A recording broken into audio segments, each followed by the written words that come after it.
em nome de Jesus. Amém. Queridos, com muita alegria, quero saudá-los com a paz do Senhor. Eu quero convidá-los ao texto que está no meu coração, texto bíblico, na epístola do apóstolo Paulo aos Romanos,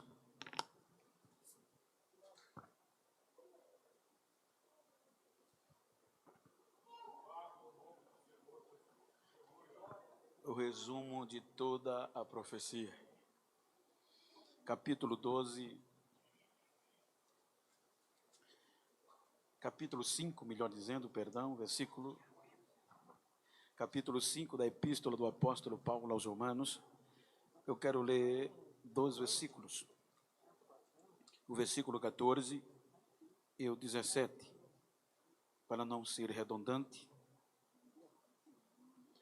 O texto diz, no entanto, versículo 14, no entanto, a morte reinou desde Adão até Moisés, até mesmo sobre aqueles que não tinham pecado, à semelhança da transgressão de Adão, o qual é a figura daquele que havia de vir. Versículo 17, porque se pela transgressão de um homem a morte reinou, por meio de um, muito mais, os que recebem a abundância da graça e do dom da justiça reinarão em vida por meio de um, Jesus Cristo. Amém? Queiram tornar os vossos assentos, por favor. Enquanto eu quero agradecer a Deus o privilégio de estar na Assembleia de Deus, em Charqueadas, pela primeira vez, e quero agradecer ao pastor Jairo pelo convite, a credibilidade, pois quando recebi o convite foi no nome dele, a sua muito digna esposa, a pastora Marilis, que Deus abençoe, pastor Eric e sua família, em nome deles, a todos os demais companheiros que compõem este coeso ministério, a esta honrada igreja, que Deus recompense-os ricamente. Quero agradecer a Deus pela vida do pastor Márcio, o evangelista Douglas, que com muita paciência, receptividade, representando todos vós, tem me conduzido, que Deus recompense-os. E a alegria aumentou por ver pastor Davi, já tive o privilégio de ouvi-lo e participarmos junto de um seminário, como também o pastor Daniel Machado, já tive o prazer de ministrar na sua igreja. Nos vossos nomes, quero agradecer a Deus pela vida de todos os pastores, obreiros, irmãos de regiões adjacentes que estão entre nós. Que Deus os abençoe. Queridos, eu quero tomar por base esse texto para falar a mensagem que está no meu coração acerca do que Paulo escreve aos Romanos.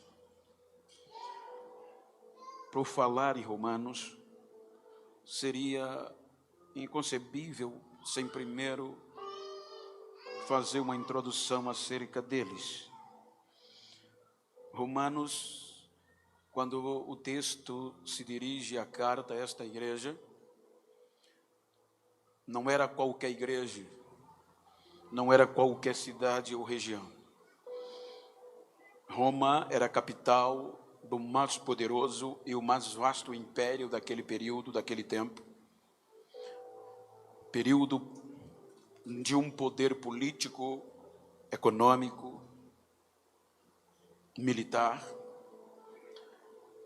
Era a capital do império. O evangelho chega a Roma, possivelmente na diáspora, por meio dos judeus convertidos e dos prosélitos que se converteram a Jesus no dia do derramamento do Pentecoste. Ali se estabeleceu uma igreja que não tinha a liberdade que nós temos, mas uma igreja composta de judeus e de gentios. E tendo em vista como Paulo foi chamado para ser apóstolo aos gentios, o seu foco era para todos aqueles que antes não tinham parte da aliança abraâmica. Então Paulo sabe da fé, sabe do amor que aquela igreja tinha, que era conhecida em todo aquele mundo. E por muitos anos, ele havia externado o prazer de ter ido até Roma, mas se tornou devedor. Capítulo 1, ele diz que reconhecia que era devedor, portanto, ele ainda anelava. Então, por volta de 56 anos depois de Cristo, ele vai escrever essa carta com a ajuda de um escrivão chamado Tércio, e é uma das escritas mais contundentes de toda a história do Novo Testamento. Então, os destinatários originários são os romanos, mas ela tem um caráter universal. A Bíblia mostra nesta carta que Paulo vai dar uma resposta que muitos queriam, porque havia um questionamento de como o ser humano chega-se a Deus e tem comunhão com Ele. Então Paulo vai escrever acerca da salvação, acerca da justiça, e dentre estes pontos acerca do poder do reino da morte e da justiça de Deus pela graça. Se os irmãos olhares, quando nós pairamos para olhar a história, a gente pasma de ver o quanto esta carta impactou tantos teólogos, tantos homens importantes da história do cristianismo. Só para os irmãos terem uma pálida ideia, se nós estudarmos, não precisa estudar tudo, mas simplesmente se lermos o livro Confissão de Agostinho de Hipona, a sua narrativa, ele conta que se converteu por meio de um texto dessa carta. Ele diz que estava sentado embaixo de um pé de árvore, e uma voz do além falou aos seus ouvidos: toma e lê. Então ele lê Romanos 13, 13 e 14. E ali há uma conversão. Agostinho de Hipona foi um homem que revolucionou, que contribuiu muito para o cristianismo. Quando nós olhamos a história de outro grande homem na história chamado Martinho Lutero, por volta de 1516, Martinho Lutero foi convidado para expor a carta de Paulo aos Romanos na Universidade de Wittenberg, contexto alemão. E ele vai tratar do assunto acerca da justiça de Deus. É aí que ele entra no contexto de que a justiça de Deus é pela graça. Se nós analisarmos o contexto de suas narrativas, é esta carta, é este livro que Martinho Lutero se baseia para a grande reforma protestante. O texto basilar está em Romanos. Em uma das suas declarações, Martinho Lutero falava que se de todas as cartas que Paulo escreveu, no conceito da salvação, se tivesse só a carta aos Romanos, já era suficiente para sermos salvos. Se nós olharmos no século XVIII, 1738, quando um grupo de cristãos, conhecido como os moravianos, um grupo de cristãos que foram expulsos da sua região nativa por conta de um rei bem duro que não aceitava o cristianismo. Ele decapitou muitos moravianos, ele matou muitos, e os que restaram tiveram que fugir ao ermo. Então é quando o conde Zinzendorf, um conde alemão, aceita este grupo nas suas terras. Então este grupo de cristãos, eles, para buscar um avivamento, eles defendiam que o motivo, a razão da pregação do evangelho não consistia em uma só pessoa, mas era uma tarefa de toda a igreja. Então, com base nisso, eles levantaram um período de oração, um propósito de oração em busca de um avivamento. Este propósito de oração, diz a história, que era 24 horas por dia, 30 dias por mês, 365 dias por ano. Foi um período de 100 anos ininterrupto de oração em busca de um avivamento. Em 1738, dentro destas reuniões de oração, eles começaram a ler, a estudar os comentários de Martinho Lutero acerca da carta aos Romanos. E em um destes estudos se converteu uma pessoa cujo nome era John Wesley. E este foi um dos maiores avivalistas de toda a história, da nossa história. Tudo com base na carta aos Romanos. Então é com base na carta aos Romanos que Paulo vai mostrar o poder, o reino do pecado e o poder da graça. Se nós analisarmos o capítulo 5, ele vai tratar acerca deste reino e de como nós fomos agraciados. Ele diz no versículo 12 que o pecado, a transgressão, entrou por um homem, a saber, Adão. E o pecado entrou, e pelo pecado veio a morte, e a morte passou a todos os homens, porque todos pecaram. Então observem que Paulo vai, quando ele fala que a morte reina desde Adão até Moisés, ele não está falando pessoal, da pessoa, ele está falando de períodos.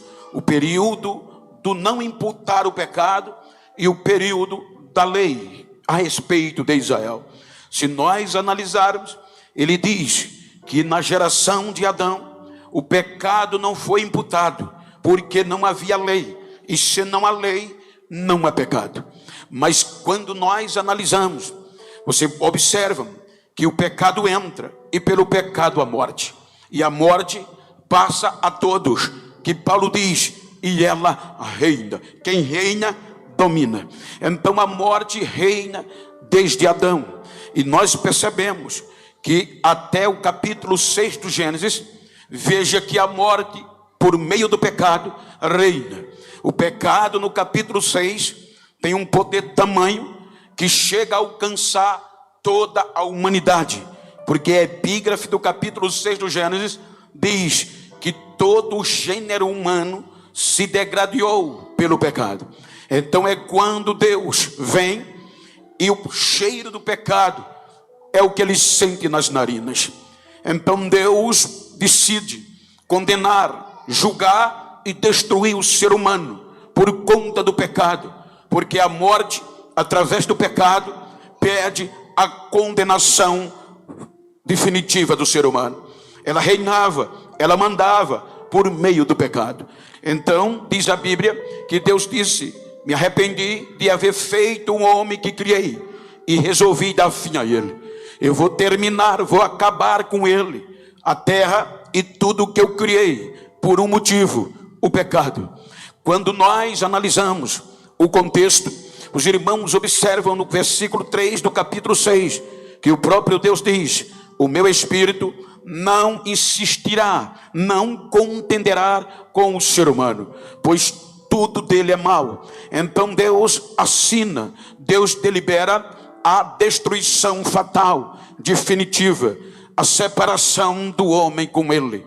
Então entendam que a partir daqui era o primeiro, o segundo ponto para a gente já sermos eliminados.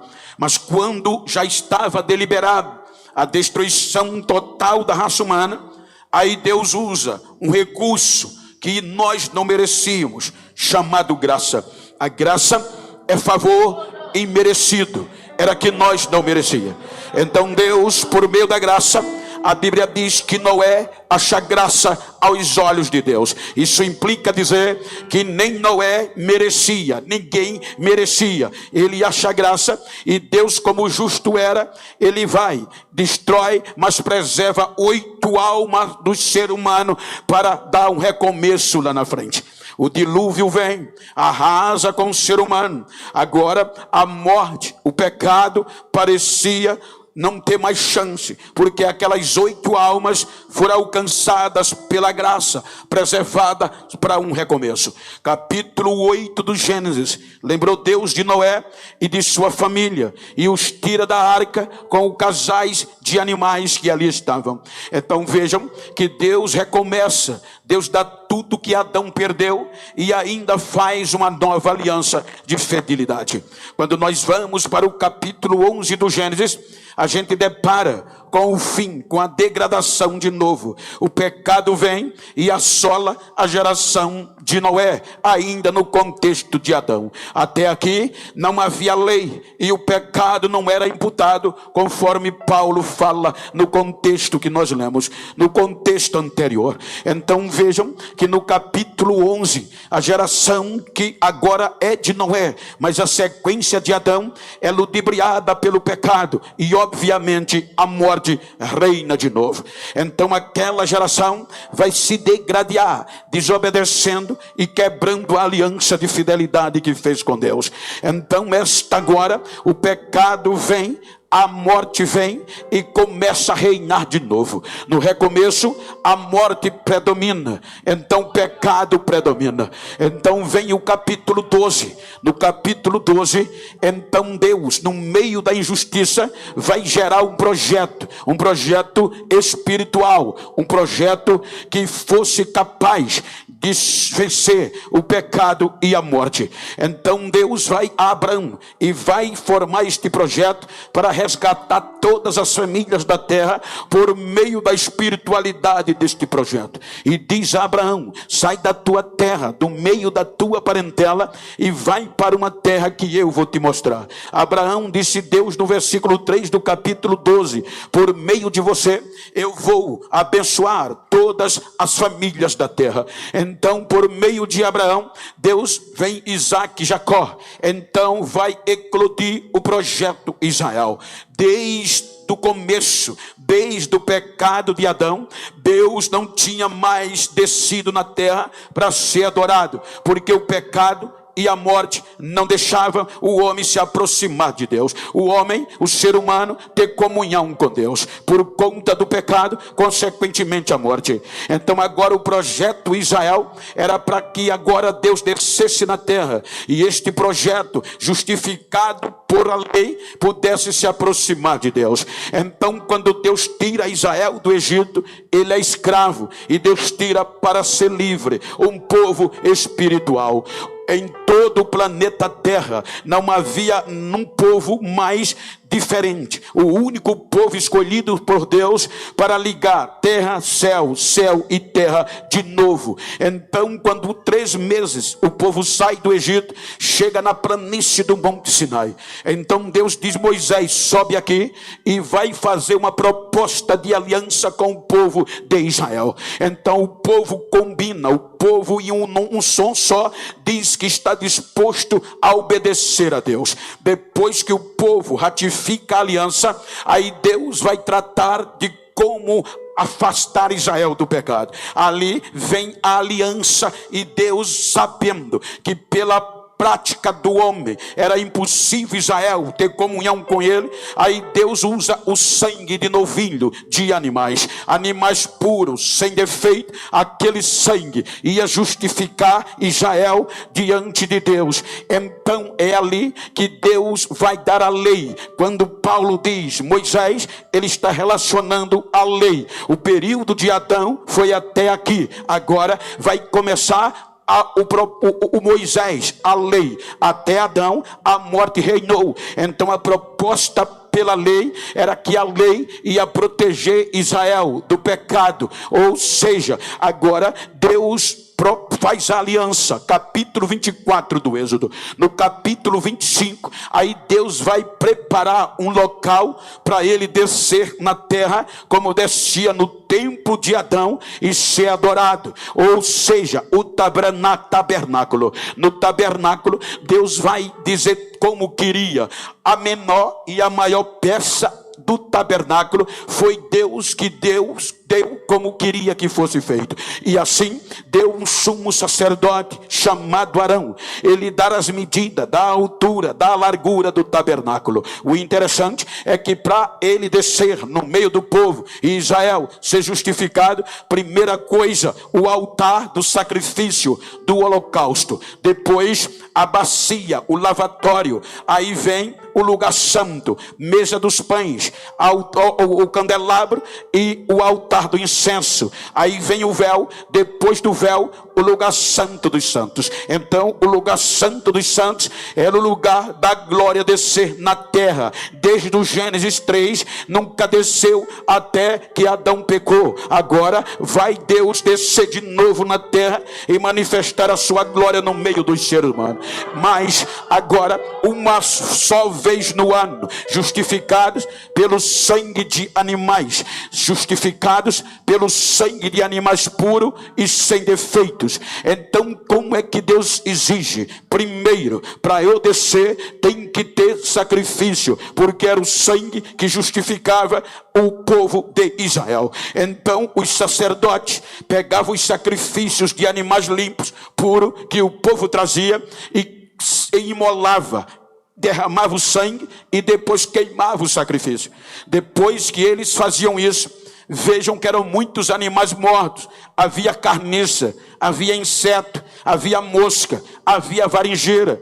E o cheiro do sangue e da carne atraía eles a isto. Então, quando os sacerdotes terminavam, tinham que se lavar para entrar no lugar santo. Para entrar no lugar santo, não era qualquer um, tinha que sortear o sacerdote. Então, quando o sacerdote era sorteado, ele pegava o incensário que era necessário para poder Deus descer. Porque no capítulo 34 do Êxodo disse Deus: Moisés, prepara um perfume para mim, chamado incenso puro. Você vai usar o gálbano, o estoraque, a ônica e o incenso, e todos de uma medida só, e vai fazer uma fragrância. Esta fragrância era colocada dentro do incensário. Então, quando o sacerdote que era sorteado entrava no lugar santo, ele pegava o incensário e colocava em cima do fogo do altar do incenso. O fogo ia aquecendo o incensário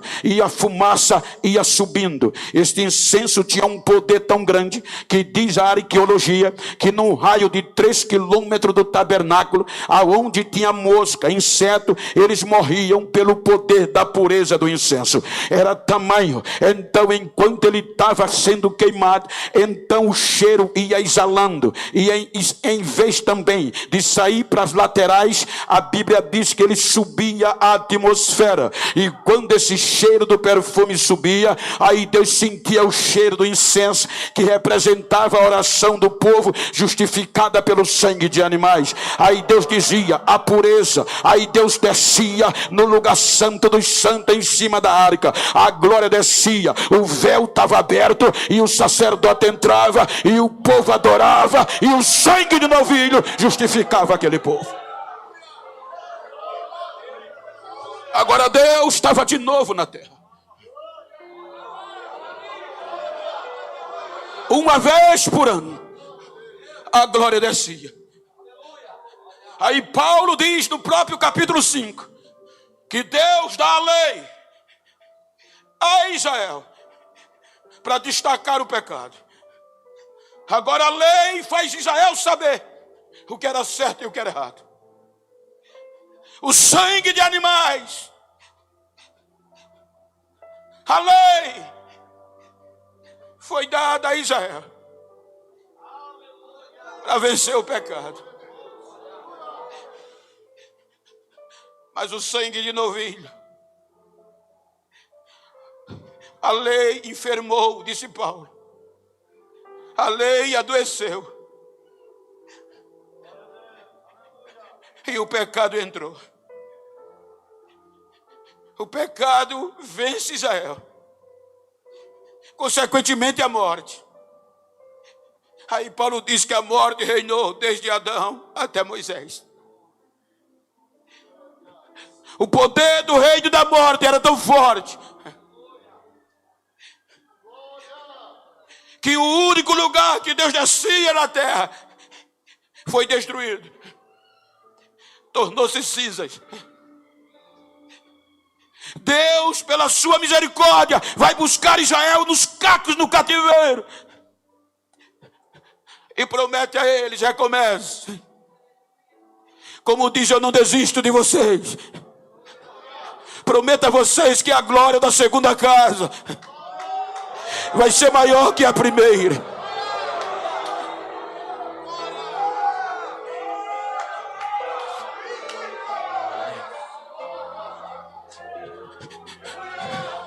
Mas o reino do pecado e da morte era invencível.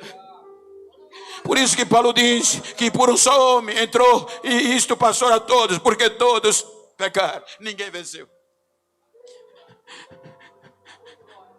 O Velho Testamento termina com uma lamentação e uma reclamação, porque Israel estava tão envolvido com o pecado que nem da aliança que fizeram lembrava mais.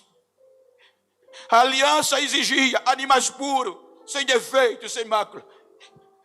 E eles estavam trazendo ao sacrifício animais cheios de bichos, cegos e aleijados, para oferecer a Deus. Aí Deus diz, por meio de Malaquias: vocês dizem que o pai merece ser respeitado e o Senhor honrado. Se eu sou pai, onde está o meu respeito? Se eu sou Senhor, cadê a minha honra? Vocês estão trazendo para mim oferta que nem os políticos de vocês querem aceitar. Vão dar essas ofertas que vocês trazem a mim, aos vossos governadores, ver se eles aceitam. Aí Deus resolve se calar, porque num contexto jurídico que Paulo fala, a morte e o pecado e o inferno chega cobrando a nossa condenação, porque ninguém venceu. Então Deus arma um julgamento com base em Apocalipse 4, neste período intestamentário da nossa condenação. Porque Paulo, quando escreve aos Efésios, ele está escrevendo aos gentios, e ele diz que nós gentios já estávamos mortos, condenados na concupiscência da carne. Nós estávamos vivendo no mundo, gentios, sem Deus, sem paz, sem aliança com Israel, já condenado pelos nossos comportamentos pecaminosos. Aí quando João vai para o capítulo 5, ele diz que aqui parecia que tudo estava acabado. Estávamos condenados, porque ninguém tinha se importado o poder e o reino do pecado. Veja aqui no capítulo 5, Deus já tinha armado o julgamento, e as provas comprobatórias já estavam na sua mão. Um livro selado com 7 selos e escrito por dentro e por fora.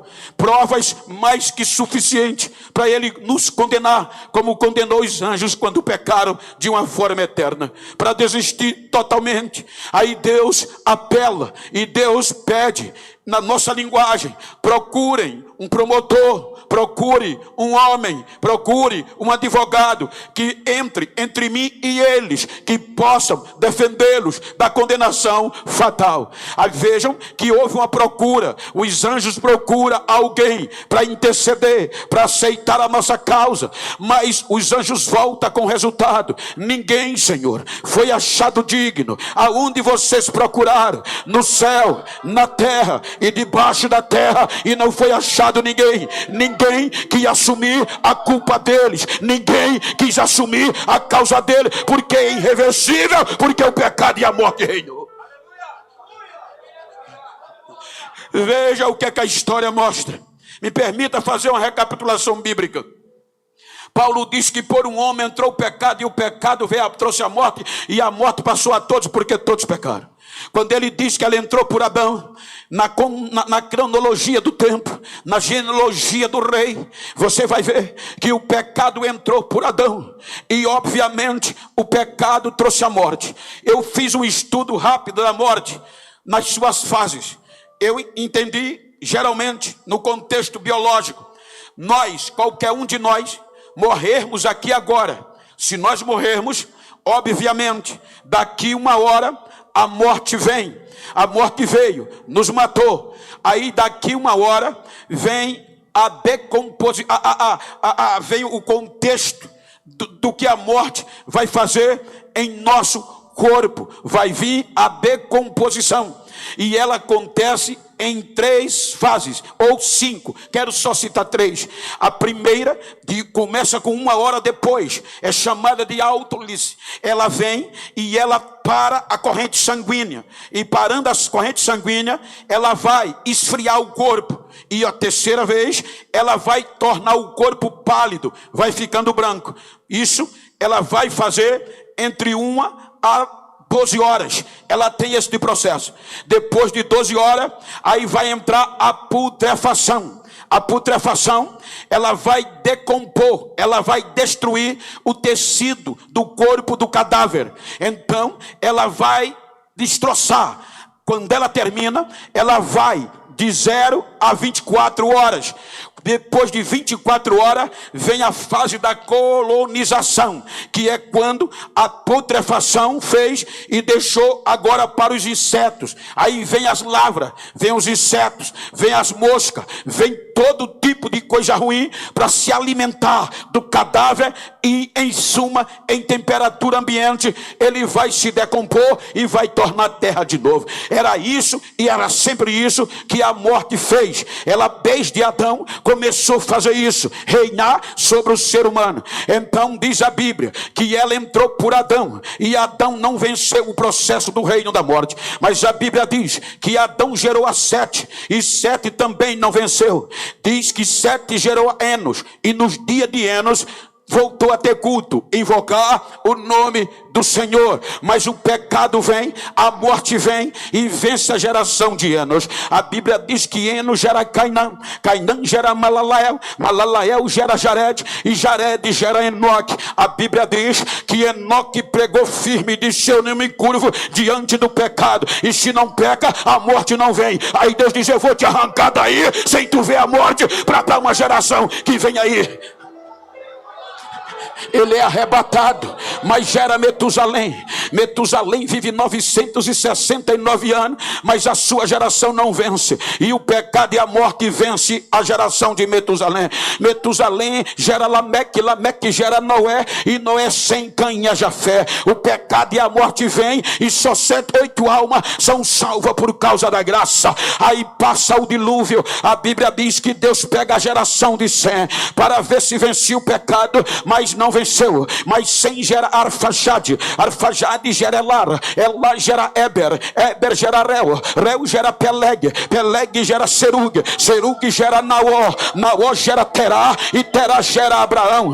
Veja que a Bíblia diz que Abraão era amigo de Deus, era o pai da fé, mas o pecado e a morte é tão forte que venceu e apodreceu a Abraão. Abraão gera Isaac, Isaac gera Jacó, Jacó gera Rubem, Simeão, Levi, Judá, Zebulon, Gade, Assé, Naftali, Isacar, José e a Benjamim. A morte e o pecado arrasa com tudo. Aí Deus pega Judá, Judá gera Perez, Perez gera Esron, Esron gera Arão, Arão Aminadab, Aminadab é Naasson, Naasson gera Salmão, Salmão gera Boaz, Boaz gera Obed, Obed gera Jessé, e Jessé gera Davi. Aí Deus diz: achei um que vai cumprir o desejo do meu coração.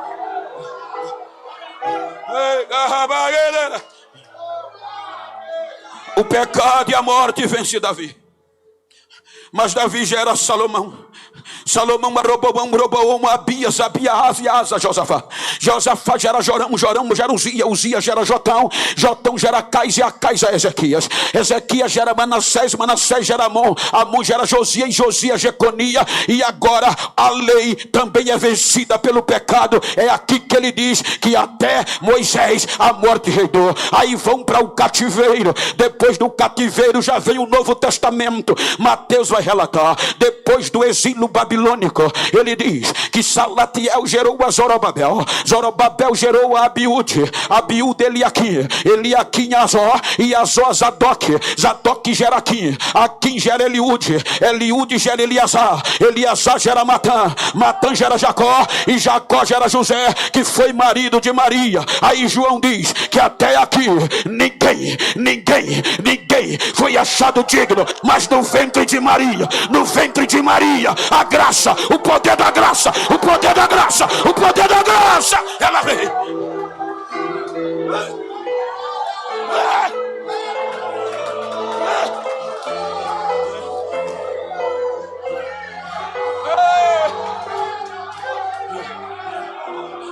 Aí Paulo diz que a morte reinou desde Adão até Moisés. Ninguém foi achado digno. Estávamos condenados. Com base na carta aos Filipenses, capítulo 2. Quando ninguém foi achado digno. Quando a morte, o pecado e o inferno diziam acabou. Não tem mais recurso. Não tem mais apelação. Não tem habeas corpus. A graça vem. E Paulo diz que a justiça de Deus veio pela graça.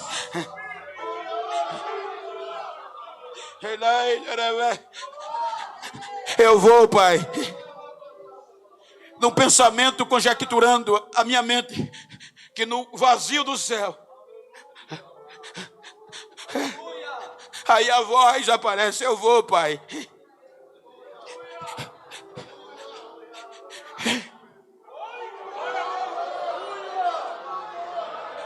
Mas você é Deus. Você está coberto de glória. Você é a sabedoria. Você é o verbo. Eu estou disposto a abrir mão de tudo isso, Pai. Eu vou me despir da minha glória. E vou descer, Pai. Eu vou me tornar um deles. Eu vou sentir o que eles sentem. Eu vou ser provado como eles são, Pai. Porque eles são meus. O Senhor fez eles para mim, porque sem mim nada do que foi feito se fez. Eu vou descer, vou me humilhar e vou trazê-los.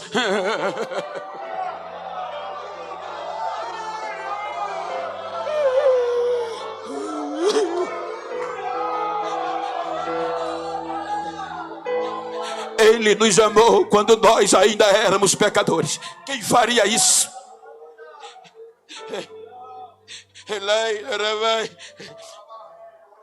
A morte venceu todos e reinava, cumprindo a plenitude dos tempos.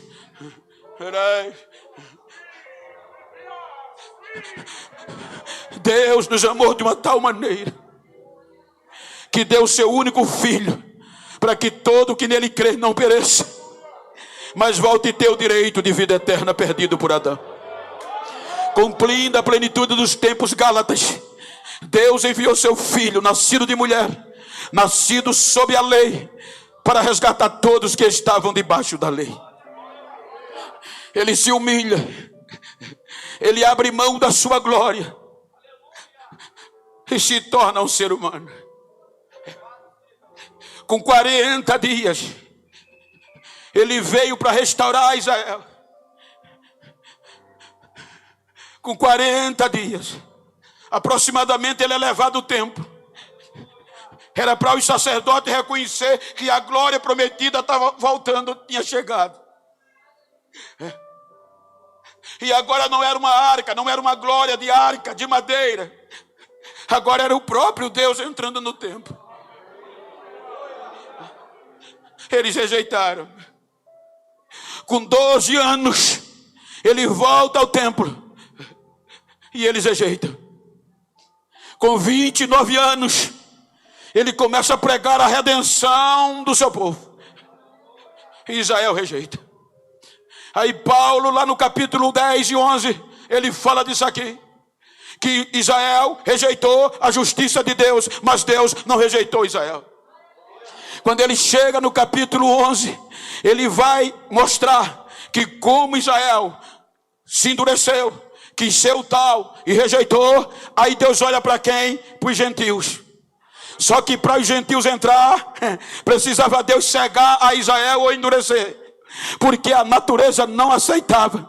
Porque Israel é ligado, é o ramo original da oliveira verdadeira. Mas como se quebraram, aí Deus disse: eu vou colocar o zambujeiro. E o zambujeiro é uma oliveira brava, que não presta fruto, não dá fruto, não pega fogo. Aí Deus disse: mas eu vou colocar mesmo assim. A natureza disse: eu não aceito. Aí Paulo diz: contra a própria natureza, ele disse: eu vou colocar os gentios. Aí no versículo 25 ele diz: eu vou dizer um mistério a vocês. Deus endureceu em parte a Israel por um motivo: para vocês entrarem. Olha que coisa linda. Ele nos cortou do natural zambujeiro, e contra a própria natureza vai nos enxertar na oliveira verdadeira. Porém, tinha que a morte e o pecado sair da frente. E ninguém conseguiu até aqui. Aí agora Israel endurecido, agora Israel endurecido condena seu próprio filho, condena seu próprio Redentor, e ele vai ser condenado como pecador, segundo Deuteronômio 21. E como pecador, todos os direitos lhe eram tirados. E se tornava maldito de Deus. O próprio Deus determinou. E como ele aceitou a nossa causa. E qual era o nosso crime? Pecado. Pecador.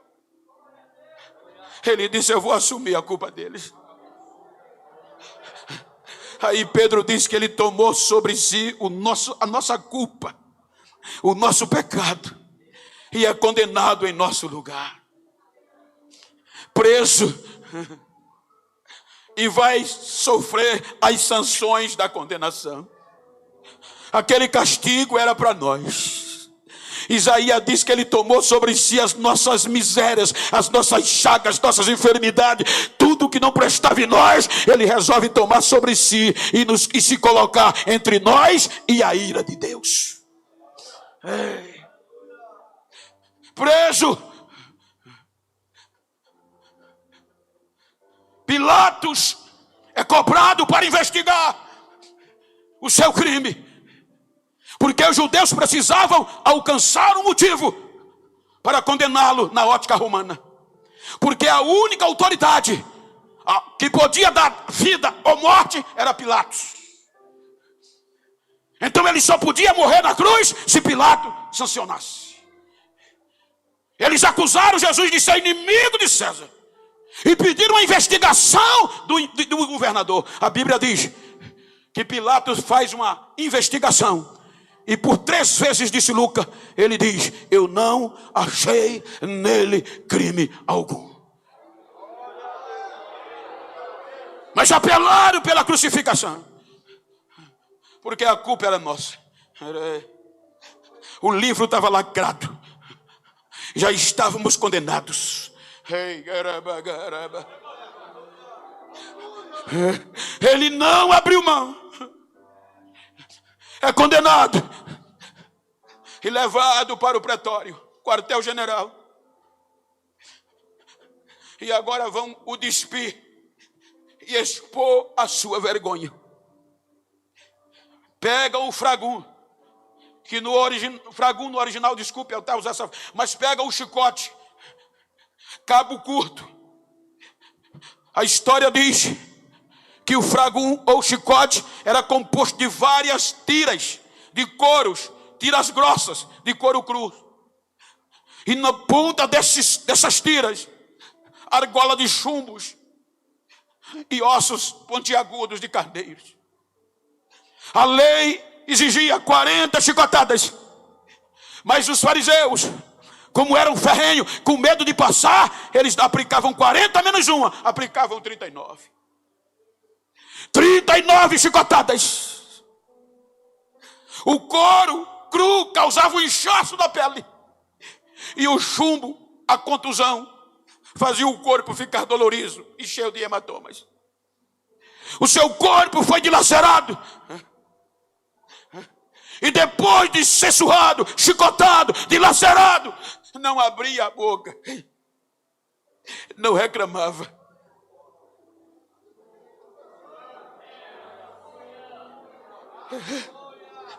Para me salvar, para te salvar.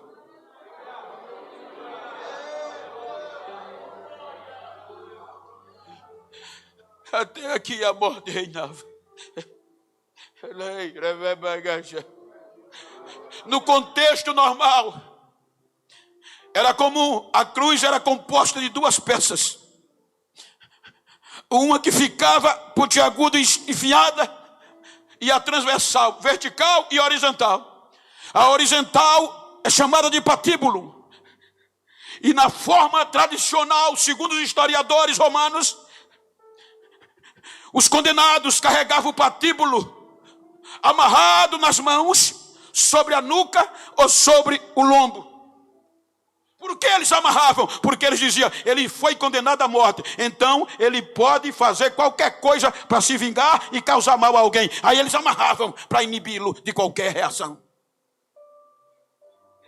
Segundo a história, Pierre Barber, um escritor, ele diz que o patíbulo pesava 50 quilos. E a cruz inteira era mais de 100 quilos. E a Bíblia diz que Jesus não carregou o patíbulo. Ele carregou a cruz inteira. Mais de 100 quilos.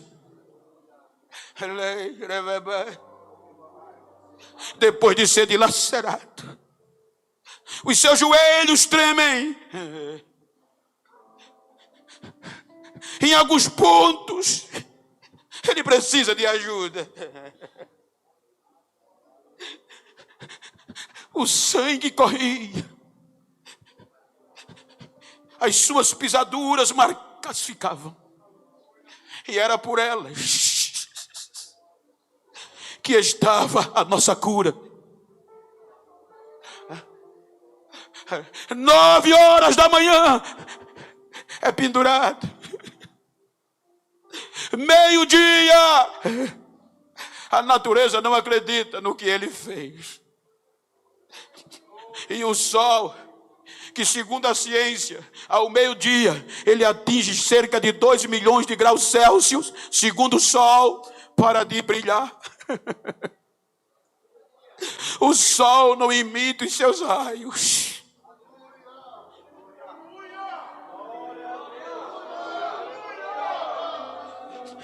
A escuridão vem, e no meio da escuridão, quando o ápice do nosso pecado, da nossa culpa, é derramada a ira de Deus sobre ele, aí ele fica só, porque o pecado afasta Deus do ser humano, e agora ele estava sobre ele com todo o nosso pecado. O Espírito sai e ele sozinho grita: Pai, por que me desamparaste?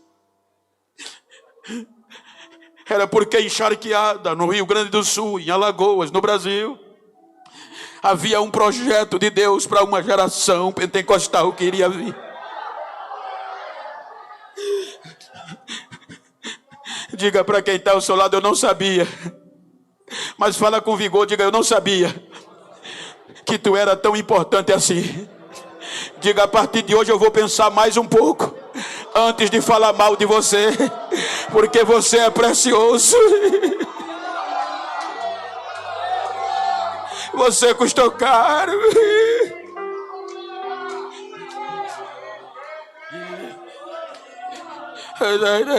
3 horas da tarde, vem a decepção.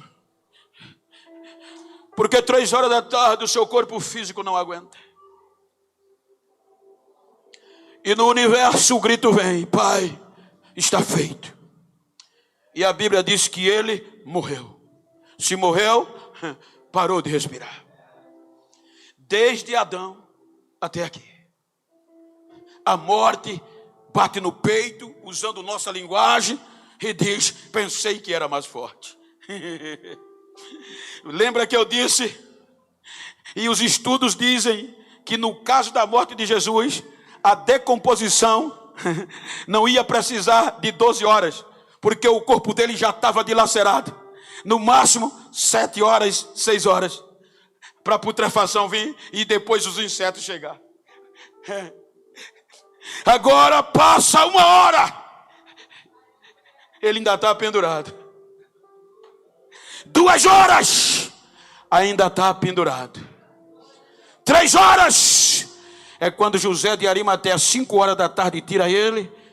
Quando Nicodemo coloca no túmulo, agora ele é igual a qualquer um, desde Adão até aqui. Está no túmulo, morto. Só que acontece algo que a morte não entende. A morte, usando a nossa linguagem, diz: venci mais um. A condenação é certa dos gentios. Só que passa o prazo, 3 horas da manhã, 12 horas, o corpo dele não esfria, não fica pálido, vai para 24 horas, 3 horas da tarde do segundo dia, era a hora da putrefação já ter terminado e os insetos já começaram a se alimentar. A morte olha, mas o sangue não muda, o corpo não muda, ele está do mesmo jeito.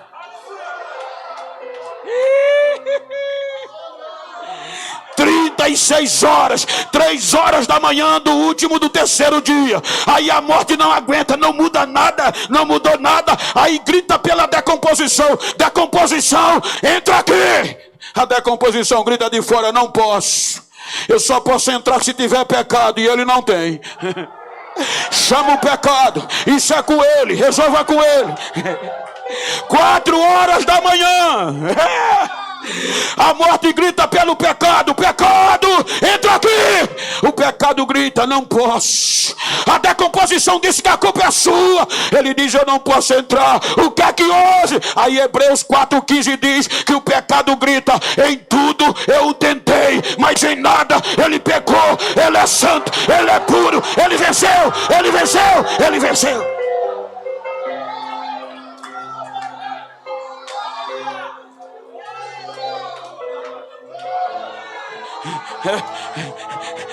Quando a morte se rende, quando o pecado se rende, ele vai lá na mais baixa profundeza da terra, prega para aquela geração de Adão, cujo pecado não foi imputado, porque não havia lei. Ele prega para eles, e agora toma a chave da morte, pega a chave do inferno, pega cativo o cativeiro, e diz: agora é para cima, agora é para cima, não é mais para baixo, é para cima.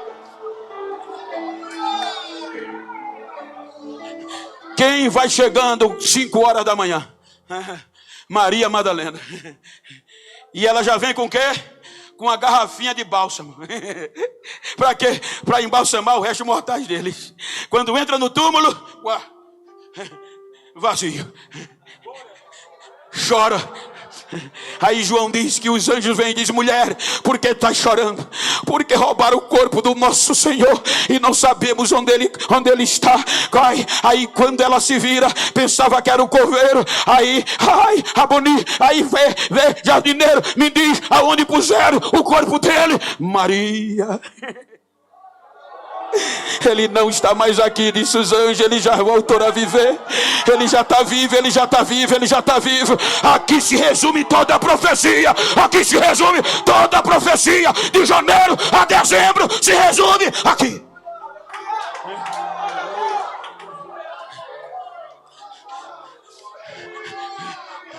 Ele vai, ressuscita, volta para o Pai.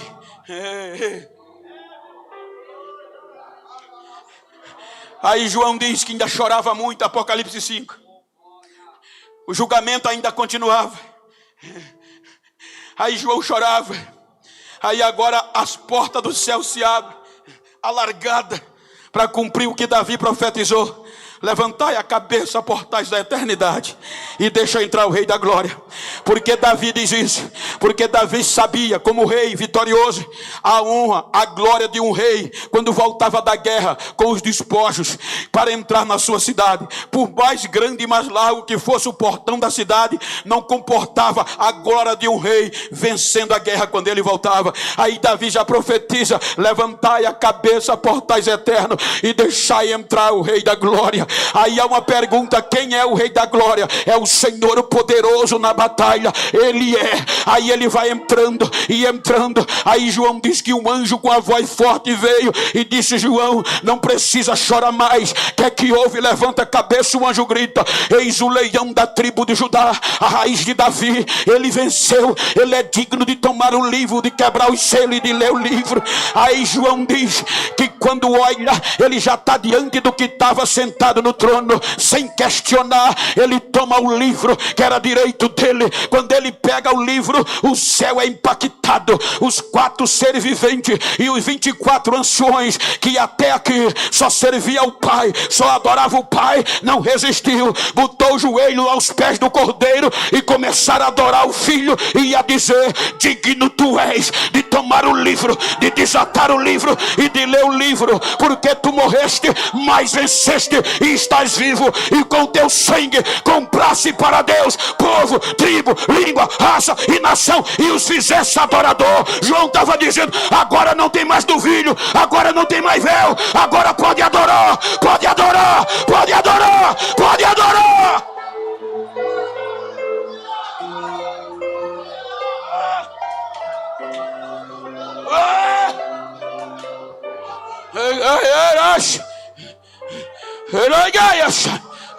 Aí Paulo continua em Efésios: vocês estavam mortos, mas Deus, pelo seu infinito amor, ressuscitou vocês com ele, e agora vocês são salvos pela graça, por meio da fé, e isso não vem de vós, é dom de Deus.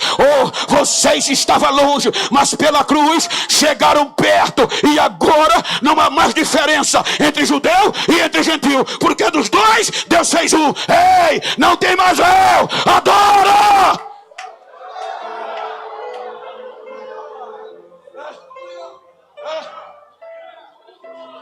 Aí ele continua escrevendo, capítulo 8, olha o que é que ele diz: amado, portanto, agora nenhuma condenação há mais para quem está em Cristo Jesus, que não anda segundo a carne, mas segundo o Espírito de Deus. Por quê? Porque a lei do Espírito em Cristo Jesus me livrou da lei do pecado e da morte. Eu estou livre, eu estou livre, eu estou livre. Se eu estou em Cristo, eu estou livre. A morte não reina mais sobre mim.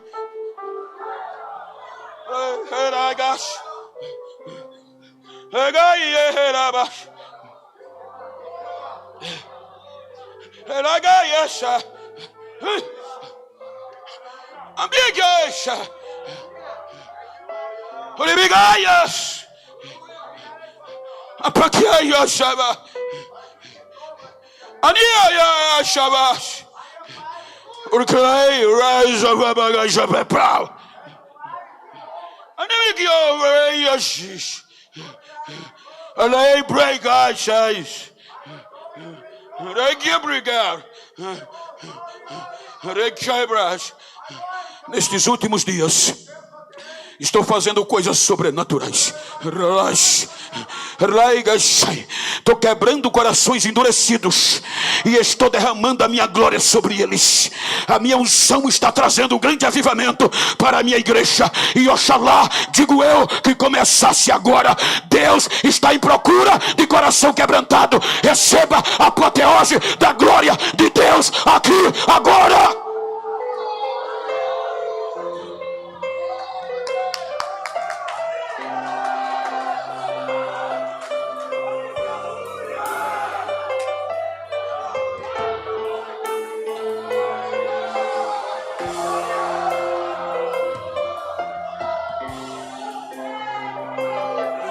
Não me tenha como emocionado, não me tenha como menino. Eu sou co-pastor de 6.000 crentes. Eu não tenho que emocionar, mas eu estou sentindo uma glória, uma presença dentro de mim, e eu quero compartilhar com você. Recebe renovo aí, recebe poder aí, recebe batismo aí. Ele venceu, ele venceu.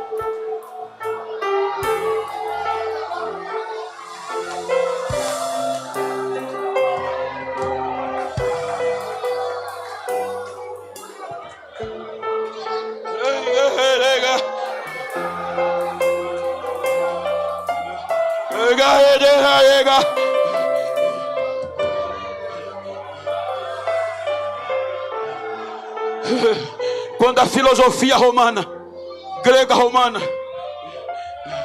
quis tirar a certeza da ressurreição de Cristo da igreja de Corinto, pastor Daniel, a filosofia de Zenó e de Epícuros, os estoicos e os epicureus diziam em Corinto que não havia ressurreição, e isso tirava a fé do arrebatamento da igreja, dizendo que ninguém nunca venceu a morte, vivesse aqui tudo o que pudesse de alegria, porque depois que morreu acabou. Aí Paulo conclui a primeira carta aos gentios de Corinto dizendo: irmãos, isso é conversa. Se Cristo não ressuscitou, em vão era a minha pregação e a vossa fé. Mas Ele está vivo, Ele venceu a morte. E eu não quero que vocês sejam ignorantes acerca dos que já dormem. Eles, ao som da última trombeta, ressuscitarão primeiro. Vou dizer esse mistério a vocês. Neles ouvi primeiro, e depois de nós que estivermos vivos, seremos transformados num abrir e fechar de olhos, e subiremos, nos encontraremos com Ele nas nuvens, e subiremos, diga para quem está ao seu lado, e subiremos, e estaremos para sempre com o Senhor. Ele diz: é necessário, irmãos, é necessário que isso que é corruptível se revestir da incorruptibilidade, isso que é mortal se revestir da imortabilidade. Vai acontecer o que está escrito: tragada foi a morte na vitória. Aí ele diz que nós vamos subir cantando, grite comigo, vamos ensaiar. Aonde está? Diga: onde está, ó morte, a tua vitória? Onde está, inferno, a tua vitória? Onde está, ó morte, o teu aguilhão? O aguilhão da morte é o pecado, e a força do pecado é a lei. Mas graças a Deus por Jesus Cristo, que nos deu vitória, vitória, vitória, vitória. Fique de pé, por favor. Fique de pé, por favor. Pastor Jairo, eu sou assembleiano até o tutano. Não me leve como emociono, mas se você pode, se tem alguém do mesmo sexo ou íntimo perto de você, vira para ele como eu estou com o pastor Eric aqui assim. Olha para ele, se você pode e quiser, olha nos olhos dele e prega comigo. Olhando para ele, se for íntimo do mesmo sexo, diga: não quero nem saber como começou o janeiro profético, quero saber como você vai sair dele. Diga: vou sair mais vivo do que o que eu cheguei, porque eu sei que ele venceu. Então diga a ele: me faz um favor, se a partir de hoje tu encontrar alguém que pensou que eu estava frio, que eu estava morto e que eu ia desistir, dá um recado a ele. Ele vai ter que me engolir, vai ter que ouvir o meu barulho de glória, porque eu vou sair pegando fogo. Abraça ele, abraça.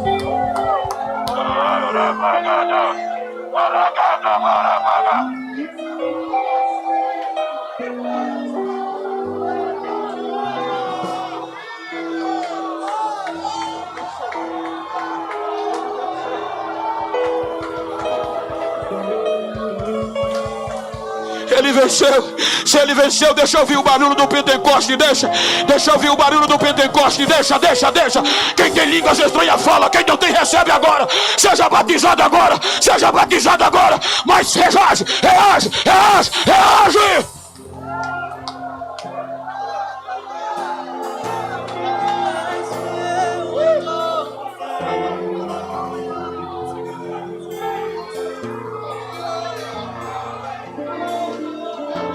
Deixa eu ouvir o barulho da igreja, deixa. Enquanto o conjunto canta, se tem alguém afastado, volta depressa. Se não tem, quem não tem Jesus, vem para aceitar. Eu quero ver onde está a primeira alma. Eu quero ver onde tem alguém afastado para voltar para casa. Cadê a primeira vida? Ajuda aí.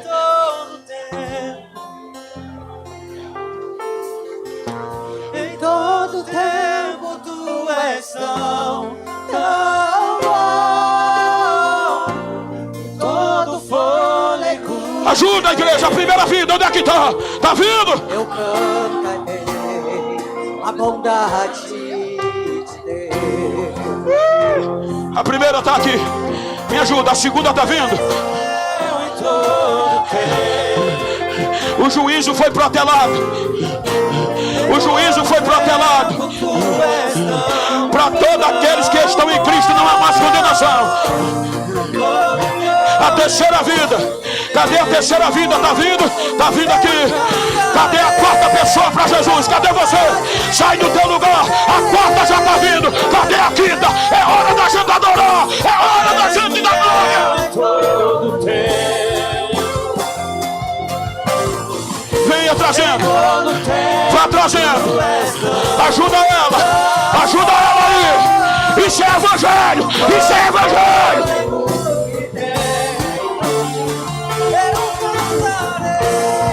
A bondade de Deus. Venha, filha. Venha, filho.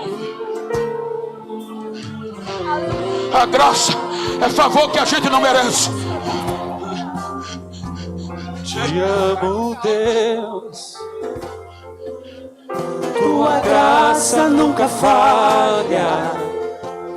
Todos os dias eu estou em tuas mãos. Desde quando me A graça dele nunca falha. até o meu deitar. A graça dele nunca falha. Cantarei da bondade de Deus. A bondade me seguirá, me seguirá. Vá trazendo, Senhor. venha, filho. Venha, filho. Tua bondade O inferno me pediu a tua seguirá. alma, mas a graça de Deus te preservou para esta noite. Tu voltares para ele.